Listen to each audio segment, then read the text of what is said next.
গোপাল ভট্টাচার্য মহাশয়ের লাইভ অনুষ্ঠানটি দেখুন প্রতি মঙ্গলবার সন্ধে 6:35, প্রতি বুধবার বেলা 12:05, প্রতি শনিবার সন্ধে 6:35 এবং প্রতি রবিবার বেলা 12:05 একমাত্র সিটিভিএন প্লাস চ্যানেলে। নমস্কার সকল দর্শক বন্ধুদেরকে স্বাগত জানাচ্ছি এই মুহূর্তের অনুষ্ঠান আজকাল পরশু। আর আজকাল পরশু অনুষ্ঠানে এখনকার সময় যার আপনাদের প্রত্যেকের প্রিয় মানুষ এবং সেই বিশিষ্ট ব্যক্তিত্ব যিনি এত বছর ধরে মানুষকে কর্মবিশ্বাস অর্থাৎ কর্মে তার ফলাফল এবং জ্যোতিষশাস্ত্রকে আজকে অন্য মাত্রা দিয়েছেন। প্রত্যেক মঙ্গল শনিবার সন্ধ্যে 6:35 এবং প্রতি বুধ ও রবিবার যার অনুষ্ঠান বেলা 12:05 অর্থাৎ এই সময়টা দেখতে পান কৃষ্ণমূর্তি ইনস্টিটিউট অফ অ্যাস্ট্রোলজির অধ্যক্ষ ও স্বনামধন্য জ্যোতিষী শ্রী গোপাল ভট্টাচার্য। স্বাগত দাদাকে, নমস্কার। আমি 2025 সাল কেমন যাবে কোন কোন রাশি সেটা বলা শুরু করেছিলাম। তো আজকে গতকালের যে এপিসোডটা করেছি সেখানে আপনারা দেখে নেবেন, ইউটিউবে আপলোড দেওয়া আছে যারা মিস করেছেন। মেষ থেকে কন্যা রাশি পর্যন্ত 2025 সাল কেমন যাবে সেটা আমি গতকালের এপিসোডে আমি বলেছি। আজকে তুলা থেকে বৃশ্চিক রাশি তাদের তুলা থেকে মীন রাশি তাদের 2025 সালটা কেমন যাবে সেই নিয়ে বলবো। তবে তার আগে যে আজকে দুটো রাশিফল বলার আছে, একটা হচ্ছে 2025 কেমন যাবে, একটা সাপ্তাহিক রাশিফল। আমি আগে সাপ্তাহিক রাশিফলটা একটু বলে দিই কেমন যাবে সামনের সপ্তাহটা। প্রথমে সাপ্তাহিক রাশিফল বলছি, তারপরে আমি 2025 কেমন যাবে তুলা থেকে মীন পর্যন্ত বলছি। সাপ্তাহিক রাশিফল সামনের সপ্তাহে কেমন যাবে। মেষ, প্রতিদ্বন্দ্বিতায় জয়লাভ, দাম্পত্য সমস্যার সমাধান, ভ্রমণকালে বিপত্তি, নতুন কর্মলাভের সুযোগ আসতে পারে, সপ্তাহের শেষ ভাগে উপার্জন বৃদ্ধি। বৃষ, ভাতৃবিরোধ অর্থাৎ ভাই বোনদের সঙ্গে অশান্তি তৈরি হতে পারে, কোনো জনসেবামূলক কাজে জড়িয়ে মানসিক তৃপ্তি লাভ, কর্মোন্নতির সপ্তাহ, বাধা কাটবে। মিথুন, আনন্দ লাভ, সমস্যার সমাধান, কর্মক্ষেত্রে দায়িত্ব ও পদমর্যাদা বৃদ্ধি, বিবাহের শুভ যোগাযোগ বা কথাবার্তা শুভ হতে পারে। কর্কট, বহুদিনের ইচ্ছা পূর্ণ হবে, প্রেমজ সম্পর্কের সূচনা, ন্যায্য পাওনা প্রাপ্তিতে বাধা, সপ্তাহের শেষ ভাগে মানসিক অস্থিরতা এবং চঞ্চলতা বেশি দেখা দেবে। সিংহ, প্রেমে সফলতা, ব্যবসায় সফলতা, আয় বৃদ্ধির যোগ, বকেয়া অর্থ ফেরত পেতে পারেন। কন্যা রাশির বিবাদে ক্ষতি, তবে আয় বৃদ্ধি এবং কর্মপ্রাপ্তির যোগ রয়েছে। নতুন ভূসম্পত্তি মানে নতুন বাড়ি বা সম্পত্তি কেনার কথাবার্তা শুভ হতে পারে। তুলা, মান সম্মান বৃদ্ধি, উচ্চশিক্ষায় সফলতা, মূল্যবান দ্রব্য হারিয়ে যেতে পারে বা প্রতারণায় ক্ষতি হতে পারে। বৃশ্চিক, প্রচেষ্টায় সফলতা, প্রেমজ সম্পর্কে বিচ্ছেদ, আইনি কোনো জটিলতায় জড়িয়ে পড়তে পারেন। তবে সপ্তাহের মধ্যভাগের পর থেকে আয় বৃদ্ধি, উপার্জন বৃদ্ধি এবং ব্যবসায় প্রসার লাভ। ধনু, প্রাপ্তিযোগ, স্বামী বা স্ত্রীর কারণে মনোকষ্ট অর্থাৎ দাম্পত্য সমস্যা কিছুটা ভোগাবে, শরীর বেশ কিছুটা ভোগাবে। এখন তো এমনি সিজন চেঞ্জের টাইম, সকলেরই কম বেশি শরীর নিয়ে সমস্যা দেখা দিচ্ছে। কারণ ঠান্ডা, তোমারই যেমন ঠান্ডা লেগেছে, আমার আবার যে কি বলে যে আমাকে একটুখানি মেকআপে সাহায্য করে তারও দেখলাম শরীর খারাপ। তো সবারই একটুখানি ঠান্ডা গরমের প্রচেষ্টা চলছে। তো যাই হোক, শরীর একটু ভোগাবে। মকরে, ছোটোখাটো আঘাতপ্রাপ্তির যোগ, গৃহ যানবাহন ক্রয়ের যোগ, মান সম্মান ও পদমর্যাদা বৃদ্ধির যোগ। কুম্ভ, দাম্পত্য সম্পর্কে উন্নতি, নতুন প্রচেষ্টা সফল হবে, নতুন শুভ সংবাদ পেতে পারেন। সামনের সপ্তাহে মীন রাশির কেমন যাবে। সম্পত্তি নিয়ে বিরোধ, স্বজনহানি, কর্মক্ষেত্রে শুভযোগ, প্রণয় ভঙ্গ, বহু ব্যয়ের যোগ, ছোটোখাটো দুর্ঘটনায় আঘাত পেতে পারেন, শরীর বেশ কিছুটা ভোগাবে। এইটা হচ্ছে সামনের সপ্তাহে 12টা রাশির রাশিফল। আচ্ছা, আমি বার্ষিক রাশিফলে আসবো তার আগে বলে দিই যে আপনারা জানেন নেক্সট সপ্তাহ থেকে অর্থাৎ নেক্সট রবিবার থেকে অর্থাৎ 8ই ডিসেম্বর থেকে আমার যে প্রতিষ্ঠা করা ইনস্টিটিউট রয়েছে, যেটা পশ্চিমবঙ্গের সবথেকে বড় জ্যোতিষ ইনস্টিটিউট, সেখানে 1 বছরের কোর্সে জ্যোতিষ শেখানোর কোর্সটা কিন্তু শুরু হচ্ছে এখানে। অর্থাৎ সামনে রবিবার থেকে 8ই ডিসেম্বর থেকে শুরু হচ্ছে। একদিন সপ্তাহে ক্লাস করতে হবে, শুধু রোববার 3 ঘন্টার ক্লাস। বয়সের কোনো বাধ্যবাধকতা নেই, যে কোনো বয়সের মানুষরা, নারী পুরুষ নির্বিশেষে সবাই শিখতে পারেন। এবং এই মধ্যে বৈদিক অ্যাস্ট্রোলজি, বেদিক অ্যাস্ট্রোলজি যেটা আমরা করি, তার উপরেরও অ্যাডভান্স সিস্টেম রয়েছে, যেটাকে বলে কেপি অ্যাস্ট্রোলজি অর্থাৎ অ্যাডভান্স অ্যাস্ট্রোলজি। আরও নিখুঁতে গিয়ে প্রেডিকশান, নক্ষত্র ধরে ধরে বলা, সাবলট ধরে ধরে বলা, কেপি অ্যাস্ট্রোলজি সঙ্গে বাস্তু, বাড়ির বাস্তু কি ঠিক আছে কি না কি করে বুঝবেন, বাস্তু নিয়ে ক্লাস করানো হবে। পামিস্ট্রি, একটা হাত দেখার উপরে একটা পাম মানে হাত মানে একটা মানুষের একটা স্বাভাবিক মোটামুটি তার মানসিকতা, তার নাম সম্মান কতটা হবে, জীবনে কতটা আর্থিক সৌভাগ্য সে বয়ে আনবে, তার জীবনে আসবে, তার কটা বিয়ে, বিবাহিত জীবন কিরকম হবে, সন্তান কটা, এগুলো একটা হাত দেখে একটা পূর্বাভাস পাওয়া যায়। তো পামিস্ট্রির একটা কোর্স করানো হচ্ছে, বাস্তুর কোর্স করানো হচ্ছে, বৈদিক অ্যাস্ট্রোলজি করানো হচ্ছে এবং অ্যাডভান্স অ্যাস্ট্রোলজি যেটাকে কেপি অ্যাস্ট্রোলজি বলা হয়, সেই কেপি অ্যাস্ট্রোলজির কোর্সটা করা হচ্ছে। সপ্তাহে একদিন ক্লাস, দুজন টিচার ক্লাস নেবে, আমারও ক্লাস পাবেন, আমিও একটা দুটো ক্লাস নেব যখন সময় পাবো। এবং সেমিনার তো আমাদের বিরাট করে হয়, সারা পৃথিবী থেকে সব জ্যোতিষীরা আসে, বহু মানুষরা দেখতে আসে। আপনারা সেখানে 1 বছর কোর্সের শেষে আপনারা সার্টিফিকেট পাবেন, উত্তরীয় পাবেন এবং যারা ফার্স্ট সেকেন্ড থার্ড হবে তারা মেডেল এবং প্রাইজ পাবেন। তো সুতরাং দেরি করবেন না, যারা জ্যোতিষ শিখতে চাইছেন এখনই যোগাযোগ করুন। আমাদের দুটো শাখা, বাগবাজার শাখা 8584038635, আবার নাম্বারটা বলছি, নোট ডাউন করে নিন, 8584038635। আর যারা দুর্গাপুরে আমাদের আর একটা শাখা রয়েছে, সেই শাখাটার ফোন নাম্বার হচ্ছে 9748749041। এই দুটো শাখাতে ভর্তি চলছে। একজন বন্ধু আমাদের সঙ্গে রয়েছেন। নমস্কার, কে রয়েছেন টেলিফোন লাইনে? হ্যালো। হ্যালো, নমস্কার। আমি মেদিনীপুর থেকে বলছি। হ্যাঁ বলুন দিদি, অনুষ্ঠান দেখেন? হ্যাঁ, অনুষ্ঠান দেখা হয়। আচ্ছা বেশ, আজকে কার সম্পর্কে? ছেলের সম্বন্ধে জানবো। আচ্ছা বেশ, বলুন। কি নাম ছেলের নাম? কি ছেলের নাম সৌম্যদীপ চক্রবর্তী। জন্ম তারিখ? Soumyadip Chakraborty. Date of birth? 25/3/2002। 25/3/2002। সময়? সকাল 8:32। সকাল 8:32। হুগলিতে জন্ম। 22 বছর বয়স। হুগলিতে জন্ম। বেশ বেশ। এটা আপনার ছেলের জন্মবার সোমবার ছিল। বৃষ লগ্ন, কর্কট রাশি, অশ্লেষা নক্ষত্র, দেবাড়িগণ। কেমন? এইটা হচ্ছে হরস্কোপ। হরস্কোপটা দেখি। লগ্ন কৃত্তিকা নক্ষত্রে রয়েছে। একটু মেজাজি হবে, তবে মেজাজটা বেশিক্ষণ থাকে না, হঠাৎ করে রেগে যেতে পারে, আবার রাগ ঠান্ডাও হয়ে যায়। রবি উত্তর ভাদ্রপদ নক্ষত্রে রয়েছে। ওর বন্ধুদের কাছে খুব প্রিয় মানে ব্যক্তি হবে। রবি উত্তর ভাদ্রপদ নক্ষত্রে থাকলে সবাই ফ্যামিলির কাছেও খুব প্রিয় হয়।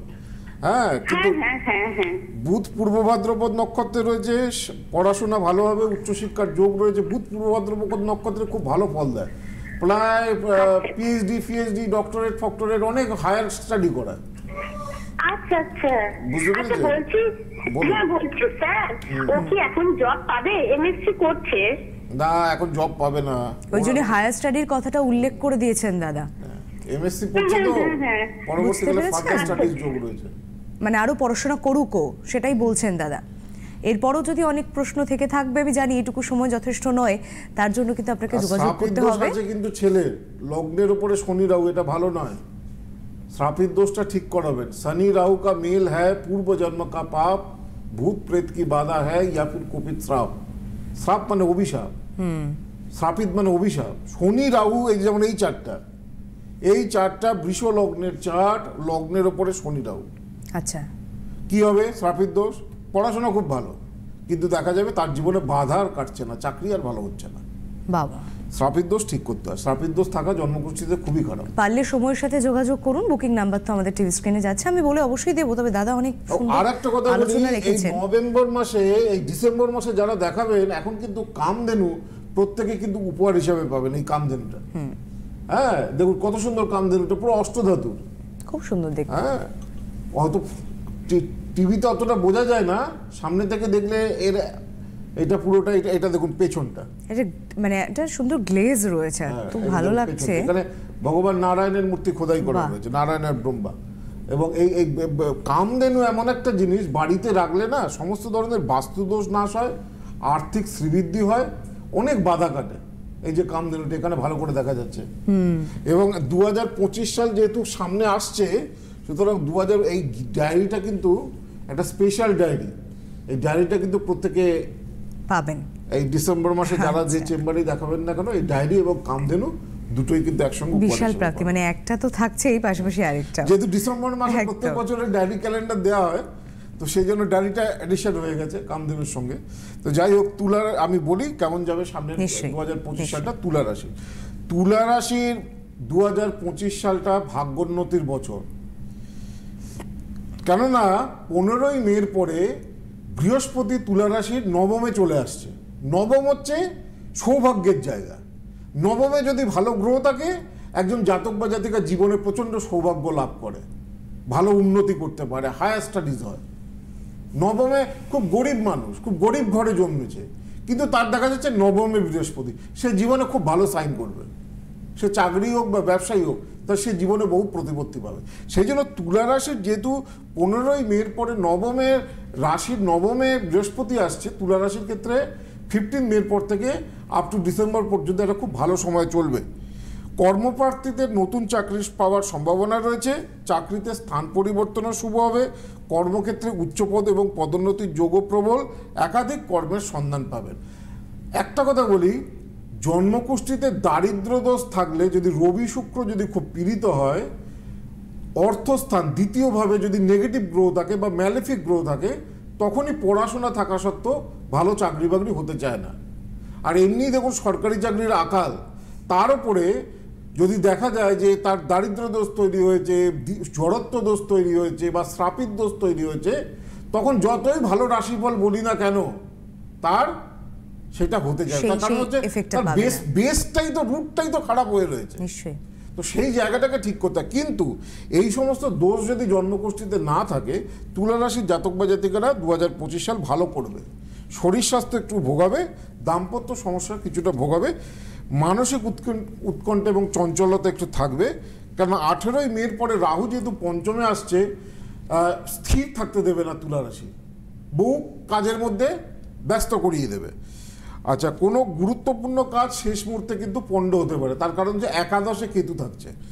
শিক্ষার্থীদের মনোসংযোগের অভাবের জন্য তুলা রাশির এমনি ভালো, কর্ম আর্থিক ভাগ্য ভালো, বিয়ের জায়গাটাও প্রশস্ত, কিন্তু পড়াশোনার জায়গাটা খারাপ, দাম্পত্য সমস্যা একটু ভোগাবে। হ্যাঁ, এই জিনিসগুলো একটু খারাপ। রাজনীতিবিদদের সাফল্যের বছর। তুলা রাশির জাতক বা জাতিকাদের যেহেতু 2025 সালের 18ই মের পরে পঞ্চমে রাহু থাকছে, দেখবেন ছেলে মেয়েদের সঙ্গে আপনার ভীষণ মতবিরোধ তৈরি হবে এবং ছেলে মেয়েরা একটু বিপদে চলে যেতে পারে, তাদের আচরণে অনেক মানসিক সমস্যা দেখা দিতে পারে আপনার। মাতৃস্থানীয় ব্যক্তির শরীর ভোগাবে। আর আগেই বলেছি বিয়ের ক্ষেত্রটা ভালো দেখাচ্ছে। বিয়ের ব্যাপারে তুলা রাশির জাতক বা জাতিকারা যদি বিজ্ঞাপন দিতে পারে সেটা ভালো হবে। আসি বৃশ্চিক রাশি। বৃশ্চিক রাশির ক্ষেত্রেও শুভ সংবাদ 2025, কারণ বৃশ্চিক রাশি শনির ঢাইয়াটা 29শে মার্চ।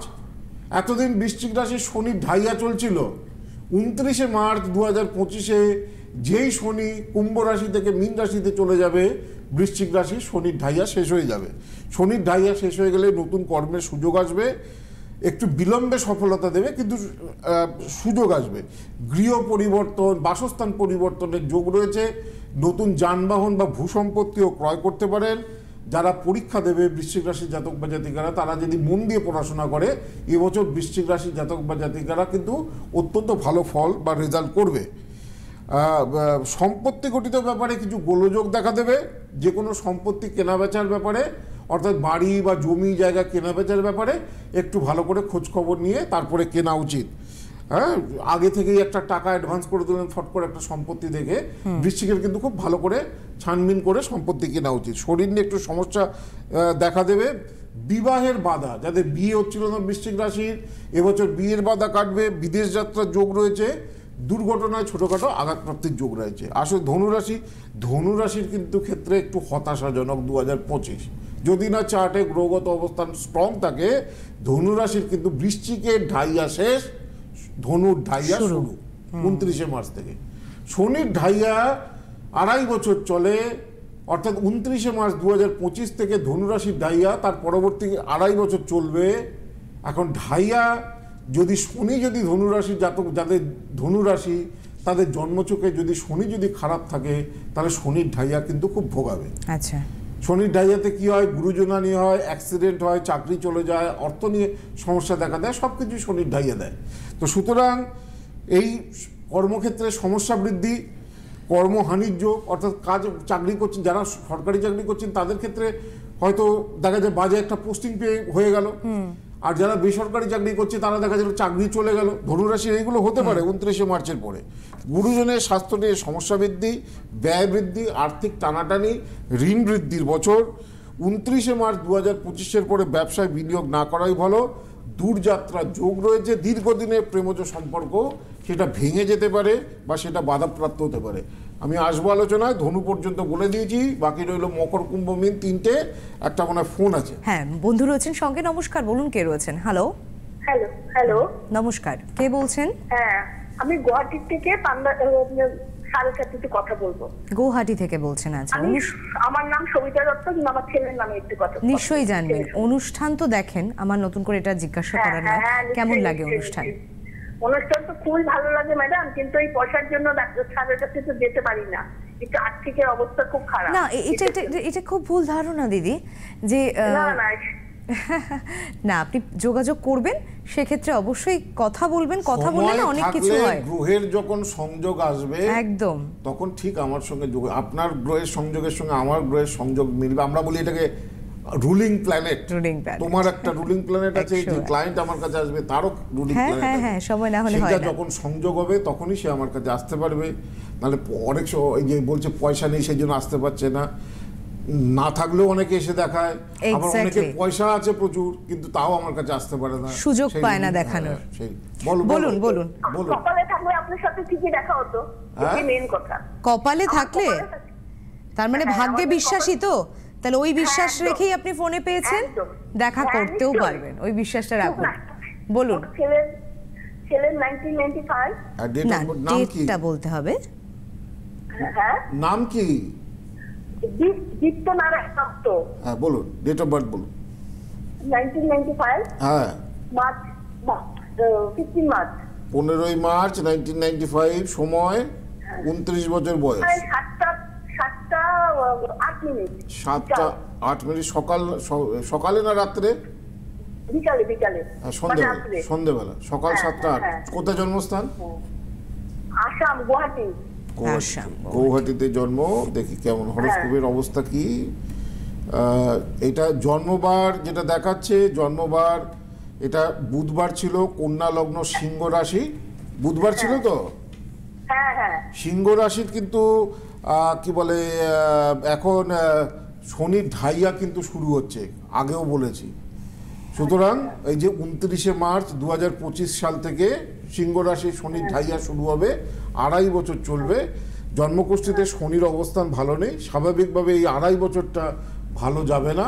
কর্মক্ষেত্রে অস্থিরতা তৈরি হবে, কি করবে কি না করবে সেটা ঠিক করে উঠতে পারবে না। কেমন কোনো একটা ডিসিশন নিতে পারবে না, চাকরি করলেও চাকরি ছেড়ে দেবে বা চাকরি চলে যাবে। এবার আপনি বলুন। আমার ছেলে তার অ্যাডভোকেট, অনেক কষ্ট করে মানে অ্যাডভোকেটটা হয়েছে আর কি, খুব বাধা বিঘ্ন পার হয়ে। বলেছেন দাদা, এরকম ইনকাম হচ্ছে না, আর উচ্চ শিক্ষার ভাবছে যে সেটা করবে। ওই যে বললাম 7.5 ঢাইয়াটা কাটতে হবে। কেন হচ্ছে না তার কারণটাই বলছেন। টাইমটা ভালো নয় ওর, কোনো কিছুতেই কিছু হতে চাইবে না। 2.5 বছরটা পেরোলে ওর জীবনের ভালো সাকসেস আসবে বা সফলতা আসবে। সেই সময়টা ধৈর্য ধরতে হবে। 2.5 বছরটা একটু ধৈর্য ধরতে হবে। আর এই সময়ের ভিতরে যে এটা শনির নেগেটিভ ঢাইয়া আপনার ছেলের পক্ষে চলবে, 2.5 বছর ভালো যাবে না। আর এই সময়টা যে বাধা আসবে সেটাকে যদি আপনি অতিক্রম করতে চান সেক্ষেত্রে একটু পারলে যোগাযোগ করবেন।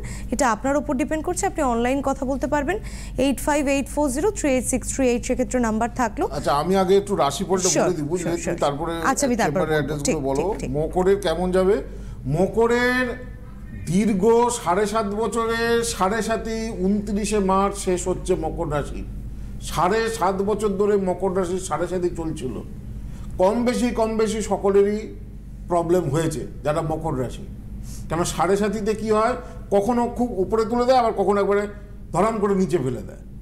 তো মকর রাশির 7.5 যেহেতু শেষ হচ্ছে 2025, মকরে ভালো যাবে। কর্মপ্রাপ্তির যোগ, নতুন ব্যবসা শুরু করতে পারেন, ভালো চাকরি বাকরি পাবেন। আর্থিক দিক থেকেও এই বছরের উপার্জন বাড়বে। কর্মক্ষেত্রে পদমর্যাদা বৃদ্ধির যোগ রয়েছে। কর্মসূত্রে দূরযাত্রার যোগ। যারা শিক্ষার্থীরা বিদেশে পড়াশোনা করতে চাইছে তারা বিদেশ যাত্রার সুযোগ পাবে। শিক্ষাক্ষেত্রে ভালো রেজাল্ট আসবে। খালি সন্তানের ব্যাপারে সমস্যা, যারা প্রেগনেন্ট এবছর হবে 2025-এ মকর রাশি, তাদের কিন্তু খুব কেয়ারফুল থাকতে হবে, নচেত মিসক্যারেজ হয়ে যাওয়ার সম্ভাবনা কিন্তু খুব প্রবল। আচ্ছা, কি বলে, গুরুজনের শরীর স্বাস্থ্য নিয়ে ভোগাবে, কোনো গুরুজন হানি হতে পারে বা গুরুজনের স্বাস্থ্য নিয়ে বড় ধরনের সমস্যা বা বিপদ দেখা দিতে পারে। ওভারঅল মকরের 29শে মার্চের পর থেকে ধীরে ধীরে ধীরে ধীরে জাতকের জীবনের একটা ভালো টার্নিং টাইম পাবে। কুম্ভের কিন্তু একেবারেই ভালো সময় যাচ্ছে না। কুম্ভের তো একদম 7.5 একদম মেন স্টেজ চলছে। 29শে মার্চের পরে 7.5 লাস্ট স্টেজ চলবে। এই সময় যত রকম অর্থনৈতিক সমস্যা, যত রকম পারিবারিক সমস্যা, যত রকম মানসিক সমস্যা কুম্ভ রাশি দেবে। হ্যাঁ, চাকরি থাকলেও চাকরি চলে যেতে পারে, কর্মক্ষেত্রে মানে পরিবর্তন করলেও সেটা মনের মতো হতে চাইবে না। কুম্ভের কিন্তু ট্রাভেলের এখন সময় কিন্তু খারাপ যাবে, কেন কুম্ভ রাশির জাতক বা জাতিকাদের এই সময় কিন্তু শনির কিন্তু 7.5 একদম মেন স্টেজ থেকে জাস্ট লাস্ট স্টেজে গিয়ে পৌঁছেছে। লাস্ট স্টেজের 7.5 আরো বেশি ভয়াবহ। প্রথম দুটো স্টেজের 7.5 যত না ক্ষতিকারক, লাস্ট স্টেজের 7.5 আরো বেশি সমস্যা। তো কুম্ভ রাশিকে একটু সাবধানে থাকতে হবে, আধ্যাত্মিক নিয়মগুলো মানতে হবে, উপচারগুলো মানতে হবে। কুম্ভ রাশি কিন্তু এবছর ভীষণ বাধা বিঘ্নের মধ্যে দিয়ে কাটবে। আসি মীন রাশি। মীনের 7.5 প্রথম স্টেজ, শনির 7.5 29শে মার্চ থেকে, মীনের 7.5 একদম মিডল স্টেজ 29শে মার্চ থেকে শুরু হবে। তো মীন রাশির জাতক বা জাতিকাদের কর্মের ব্যাপারে পরিবর্তন হতে পারে, কিন্তু নতুন কর্ম পেতে কিন্তু একটু সমস্যা তৈরি হবে। যে কোনো সিদ্ধান্ত গ্রহণের ক্ষেত্রে বিলম্বতা, আলস্যতা মীন রাশিকে কিন্তু বেশি গ্রাস করবে। মনের মধ্যে উদ্বেগ এবং চঞ্চল খুব ভোগাবে। আর্থিক একটা ব্যয় প্রচুর মাত্রায় হবে, আর্থিক জায়গাটা সঞ্চয় কিন্তু সেইভাবে হতে চাইবে না। বিদেশ যাত্রা যোগাযোগ এলেও শেষ মুহূর্তে বিদেশ যাত্রা কিন্তু ভণ্ড হয়ে যেতে পারে বা পণ্ড হয়ে যেতে পারে। দাম্পত্য জীবনের সমস্যা, ছোটোখাটো অ্যাক্সিডেন্ট এবং দুর্ঘটনায় শরীরে আঘাতপ্রাপ্তির যোগ কিন্তু মীন রাশির জাতক বা জাতিকাদের রয়েছে। সুতরাং মীন রাশির জাতক বা জাতিকাদেরও কিন্তু 2025-এ কিন্তু খুব সাবধানে থাকতে হবে। বিশেষ মেষ, সিংহ, ধনু আর কুম্ভ, মীন, এই যে 5টা রাশি, এই 5টা রাশির কিন্তু 2025 খুব সতর্কভাবে কাটাতে হবে। একদম, এতে অনেক সুবিধা হলো। 2025টা রাশির জাতক জাতিকাদের ফলাফলটা নিয়ে আলোচনা হলো এবং ভীষণ সুন্দর আলোচনাটা হচ্ছিল। সময় যেহেতু হাতে খুব অল্প, আমি একটু নাম্বারগুলো বলবো। দক্ষিণ কলকাতার গড়িয়াহাটের যশোদা ভবনে প্রত্যেক সপ্তাহে আপনারা দাদাকে পান, সেক্ষেত্রে 9007935831 থাকছে। বারাসাত ডাকবাংলো মোড় বর্ধমান জিটি রোডের চেম্বারের বুকিং নাম্বার 8584038640। এছাড়াও দুর্গাপুর বেনাচিতে প্রত্যেক সপ্তাহ যাচ্ছেন, সেক্ষেত্রে নাম্বার আলাদা। আন্দামানের বুকিং নাম্বার রয়েছে, কিন্তু সমস্ত চেম্বারের জন্য আপনারা যদি বুকিং নাম্বার চান সেক্ষেত্রে 8584038631, 8584038635, সেম নাম্বার থাকবে, লাস্টে শুধু 3135 এবং 37। তাদের কাছেই আসবো। তবে মেদিনীপুর, বহরমপুর, গৌহাটি, বর্ধমান, শিলিগুড়ি টাউনে চেম্বার রয়েছে, সমস্ত জায়গাতে চেম্বার রয়েছে। বহরমপুর রেল স্টেশনের কাছে, গৌহাটি, বর্ধমান, শিলিগুড়ি তেঞ্জিং নগর বাস স্ট্যান্ডের ঠিক উল্টো দিকে, কোচবিহারে বিএস রোড, ইলোরাতে আমার চেম্বার রয়েছে। হলদিয়াতে তো ইস্ট কোস্টে দুর্গাচকে চেম্বার রয়েছে, আগরতলাতেও চেম্বার রয়েছে, দিল্লি সামনেই চেম্বার রয়েছে, দিল্লি ব্যাঙ্গালোরে চেম্বার রয়েছে, শিলচরে চেম্বার রয়েছে। মালদা, যারা বালুরঘাট, রায়গঞ্জ থেকে দেখান তারা মালদায় আসেন, মালদার চেম্বার রয়েছে, আর আন্দামানের চেম্বার রয়েছে, আর মুম্বাইয়ের চেম্বার রয়েছে জানুয়ারি মাসের শেষের দিকে, 16 তারিখ নাগাদ, আমার 16 তারিখ হ্যাঁ, মুম্বাই চেম্বার রয়েছে 2025 16 তারিখ। যাই হোক, আবার বলি, এখন এই কামধেনু এবং এই ডায়েরিটা গিফট হিসাবে প্রত্যেককে দেয়া হচ্ছে। এই ডিসেম্বর মাসে যে চেম্বারেই দেখাবেন, এই দুটো জিনিস একসঙ্গে উপহার হিসাবে পাবেন। অনলাইনেই দেখান আর অফলাইনেই দেখান। ভীষণ সুন্দর জিনিস দুটো, এবং আপনারা অবশ্যই সেটা প্রতিষ্ঠা করবেন। কিভাবে করবেন তার জন্য একটা বইও আপনাকে দেওয়া হয়ে থাকবে, এবং যেটা আগামী রোববার কৃষ্ণমূর্তি ইনস্টিটিউট অফ অ্যাস্ট্রোলজি, সেই জায়গায় কিন্তু অবশ্যই আপনারা ভর্তি হতে পারেন। অনেক ধন্যবাদ দাদা আপনাকে জানাবো। ধন্যবাদ আপনাদেরকে, নমস্কার। গোপাল ভট্টাচার্য মহাশয়ের লাইভ অনুষ্ঠানটি দেখুন প্রতি মঙ্গলবার সন্ধে 6:35, প্রতি বুধবার বেলা 12:05, প্রতি শনিবার সন্ধে 6:35 এবং প্রতি রবিবার বেলা 12:05 একমাত্র CTVN+ চ্যানেলে।